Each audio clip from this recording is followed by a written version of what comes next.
Avant de démarrer cette table ronde, je vous propose de regarder une petite vidéo qui permettra de découvrir et de comprendre la manière dont les bonnes pratiques sont d'ores et déjà assimilées sur un certain nombre de circuits, au Paul Ricard bien sûr, mais aussi à la Ferté-Gaucher et sur l'anneau du Rhin.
voir dans cette très jolie vidéo, atténuer les émissions sonores, c'est un des principaux enjeux aujourd'hui.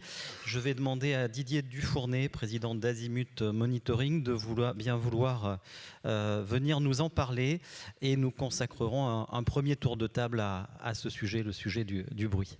Monsieur qui s'appelle Zicker, dans les années 70, qui a proposé des formules assez savantes sur le plaisir sonore et la gêne sonore.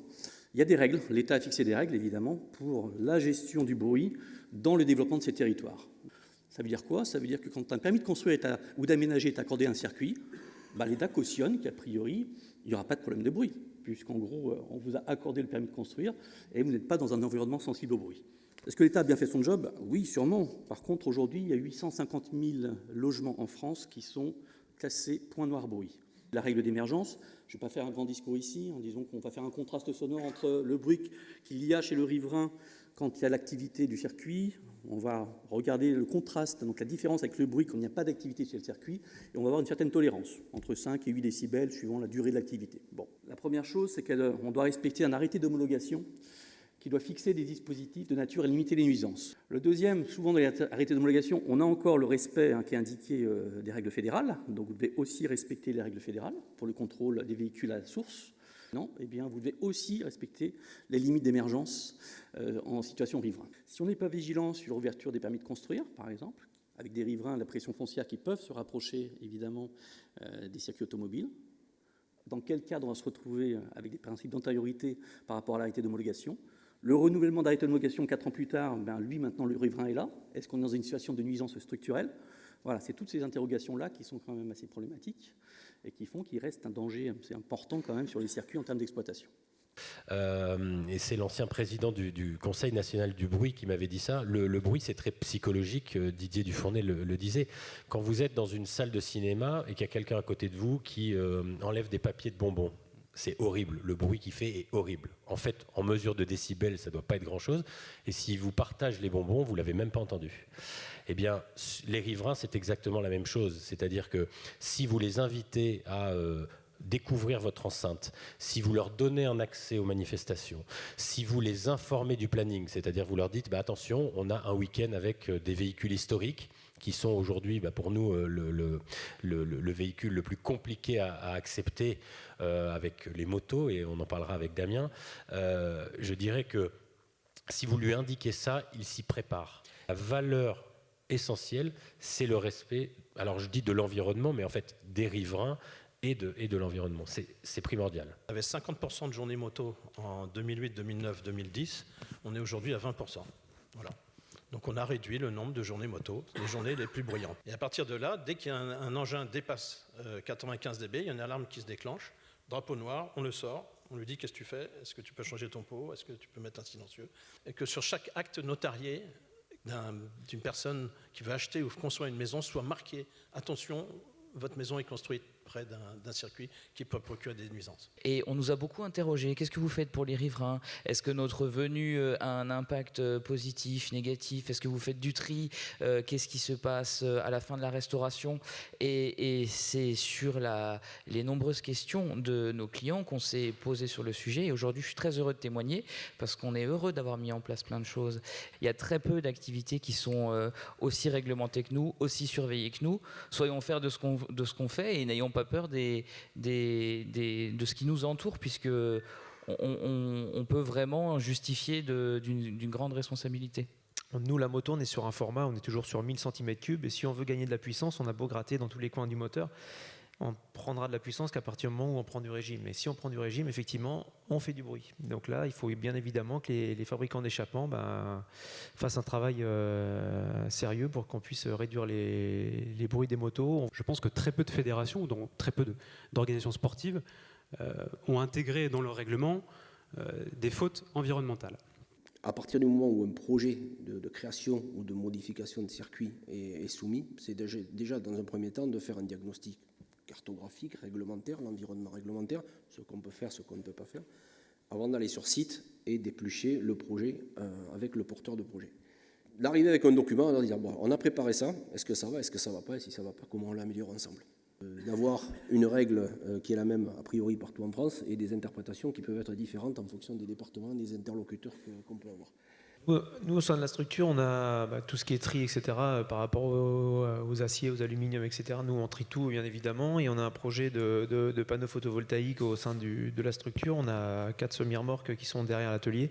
Et on a un projet qui va débuter le mois prochain de mettre 400 mètres carrés de panneaux photovoltaïques. L'idée, ce serait de communiquer comme quoi le CRT Junior Team serait je pense peut-être, j'espère, le premier team à fournir plus d'électricité que ce qu'il peut en consommer.